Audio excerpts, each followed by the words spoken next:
사도행전 19장 11에서 20절 말씀입니다. 하나님이 바울의 손으로 놀라운 능력을 행하게 하시니 심지어 사람들이 바울의 몸에서 손수건이나 앞치마를 가져다가 병든 사람에게 얹으면 그 병이 떠나고 악귀도 나가더라. 이에 돌아다니며 마술하는 어떤 유대인들이 시험삼아 악귀 들린 자들에게 주 예수의 이름을 불러 말하되 내가 바울이 전파하는 예수를 의지하여 너희에게 명하노라 하더라. 유대의 한 제사장 스게와의 7 아들도 이 일을 행하더니 악귀가 대답하여 이르되 내가 예수도 알고 바울도 알거니와 너희는 누구냐? 하며 악귀 들린 사람이 그들에게 뛰어올라 눌러 이기니 그들이 상하여 벗은 몸으로 그 집에서 도망하는지라. 에베소에 사는 유대인과 헬라인들이 다 이 일을 알고 두려워하며 주 예수의 이름을 높이고 믿은 사람들이 많이 와서 자복하여 행한 일을 알리며 또 마술을 행하던 많은 사람이 그 책을 모아 가지고 와서 모든 사람 앞에서 불사르니 그 책값을 계산한즉 은 5만이나 되더라. 이와 같이 주의 말씀이 힘이 있어 흥왕하여 세력을 얻으니라. 사랑하는 형제 여러분, 8월 21일 토요일 저녁 묵상에 오신 것을 환영합니다. 바울이 에베소에서 회당을 떠나 두란노 서원에서 매일 말씀을 강론하기 시작하면서 교회가 개척되고 아시아의 많은 유대인들과 헬라인들이 전도되었습니다. 그렇게 되는 데에는 바울이 전하는 말씀을 권능으로서 입증해 주시는 하나님의 역사가 있었습니다. 11절 하나님이 바울의 손으로 놀라운 능력을 행하게 하시니 심지어 사람들이 바울의 몸에서 손수건이나 앞치마를 가져다가 병든 사람에게 얹으면 그 병이 떠나고 악귀도 나가더라. 하나님의 말씀으로 교회가 개척이 되는 것인데요. 그 말씀을 전하는 자가 하나님의 종인 것을 입증해 주심으로써 그가 전하는 말씀을 듣게 하시고자 하나님께서 놀라운 능력을 행하게 하시는 것입니다. 바울의 손수건이나 앞치마가 무슨 특별한 것이 아닌데도 실제로 병든 사람을 낫게 하고 악귀도 떠나게 되는 것은 바울이 의도한 것이 아니죠. 그저 사람들이 그리한 것이고 하나님이 그렇게 역사하신 것입니다. 에베소는 미신과 주술이 성행하던 도시여서 하나님의 그러한 역사가 매우 주요하게 많은 사람들을 바울에게로 이끌었을 것입니다. 우리가 유심히 생각할 한 가지는요. 바울의 선교 여정 중 바로 이 시점에서 이렇게 역사하셨다는 것입니다. 물론 그 이전에도 없었던 것은 아닌데요. 즉 90절에서 두란노 서원에서 날마다 2회 동안이나 하나님의 말씀을 가르쳤다는 바로 이 시점이라는 사실입니다. 저는 그렇게 생각합니다. 하나님께서 놀라운 능력으로 입증해 주실 가르침을 가지고 있어야 입증도 받는 것이죠. 그만큼의 말씀의 깊이와 가르침의 실행이 충분할 때 입증도 해 주실 수 있는 것이지, 안 그렇다면 전하는 자 자신이 말씀을 온전히 알지도 못하고 전하는 실행도 빈약하다면 어떻게 그 말씀을 입증하시겠습니까? 하나님께서 그렇게 해주실 리가 없으시겠죠? 이적을 행하였던 제자들 중에는 베드로와 요한뿐 아니라 스데반 집사와 빌립 집사가 있는데요. 그들은 모두가 날마다 구약 성경을 논증하며 예수는 그리스도이심을 설파한 사람들입니다.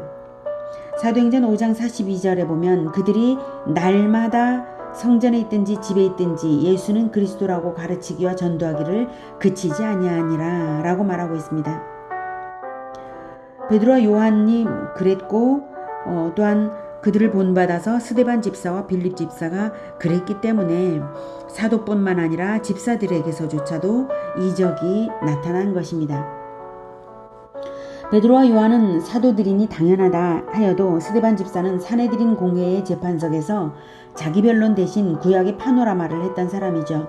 빌립 집사는 길에서 만난 에디오피아 네시에게 이사야서를 풀어줌으로써 예수 그리스도를 증거하며 전한 사람입니다. 그들 모두는 성경에 능통했고 거의 매일 말씀을 전하되 구약 성경으로 논증하여서 예수는 그리스도이심을 설파했습니다. 예수는 그리스도이심을 설파하는데 구약 성경을 가지고 해야 되는 것이지 신약 성경만으로는 되지 않습니다. 왜냐하면 하나님께서 그리스도를 보내시겠노라고 약속한 그 첫 약속이 에덴에서부터 있었기 때문이죠. 그것을 먼저 말을 해야만 예수는 그리스도이심을 논증할 수 있는 것이죠.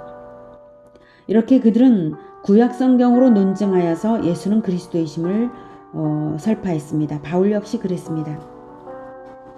이적이라는 것이 사람이 행하고자 해서 되는 일이 아니라 하나님께서 하시는 일인 것을 생각할 때에, 그리고 육신을 고치는 일은 영혼을 고치는 일을 목적으로 한다고 할 때에 말씀으로 고치고 말씀으로서 새 사람이 되게 하는 것이며 말씀으로 교회가 개척되는 것이므로 말씀을 입증하여 힘있게 하기 위해 하나님께서 역사하시는 것입니다. 그러니 하나님의 사역자들은 말씀을 굳건하게 붙들고 그리스도 중심 설교로서 말씀 사역을 해야 할 것입니다. 이적을 위해서가 아니라 말씀이 목적이라는 것입니다.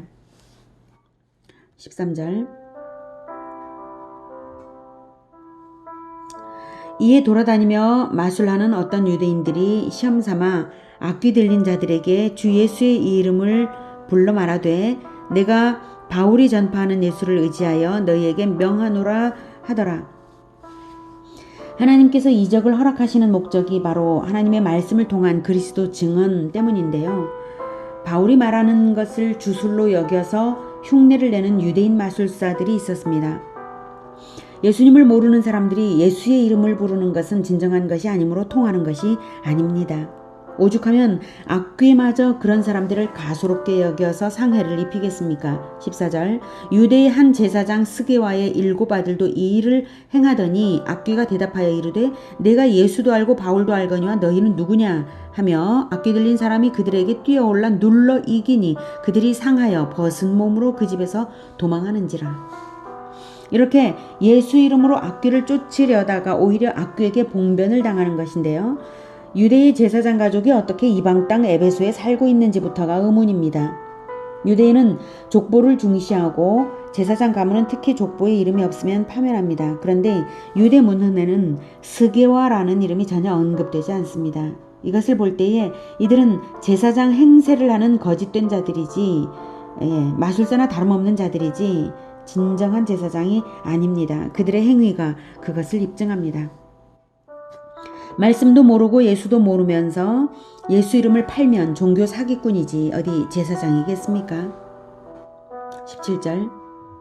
에베소에 사는 유대인과 헬라인들이 다 이 일을 알고 두려워하며 주 예수의 이름을 높이고 제사장 스게와의 7 아들이 봉변당한 이야기는 에베소에 크게 소문이 나서 오히려 예수님의 이름이 높아졌습니다. 사람들이 두려워해서 회개의 역사가 일어난 것입니다. 18절.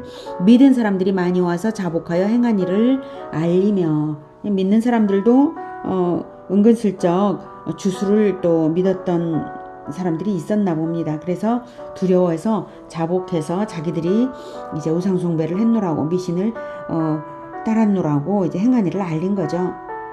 자, 이렇게 회개하는 일들이 있었을 뿐만 아니라 미신이 타파되기까지 했습니다. 19절. 또 마술을 행하던 많은 사람이 그 책을 모아가지고 와서 모든 사람 앞에서 불사르니 그 책값을 계산한 즉 은 5만이나 되더라. 이와 같이 주의 말씀이 힘이 있어 흥왕하여 세력을 얻으니라.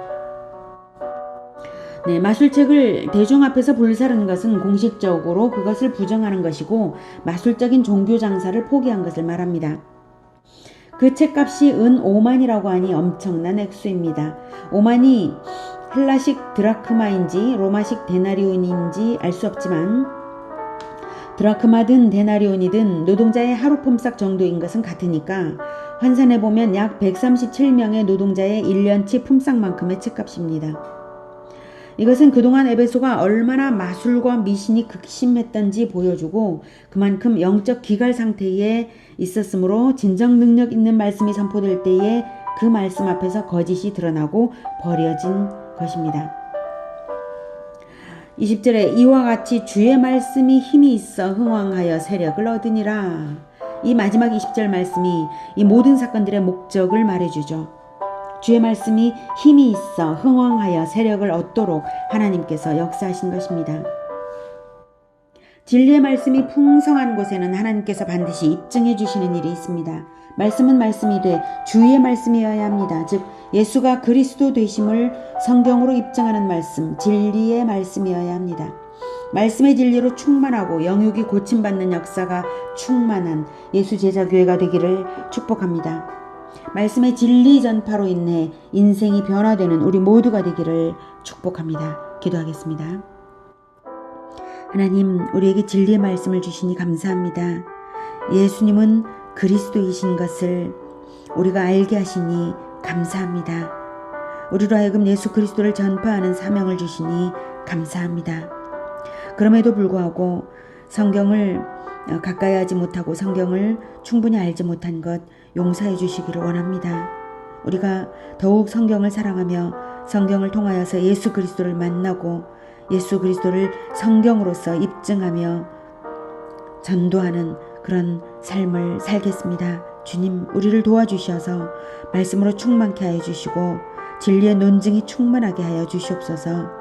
그리하여서 우리의 입술을 통하여 나오는 복음 전도의 말씀을 듣고 예수님을 믿는 사람들이 많아지게 하여 주시고 그 복음의 입증이 늘 언제나 이어져 가서 이 교회에서는 그리고 우리들을 통해서는 많은 사람들이 예수님을 믿고 하나님께 영광 올리게 하여 주시옵소서.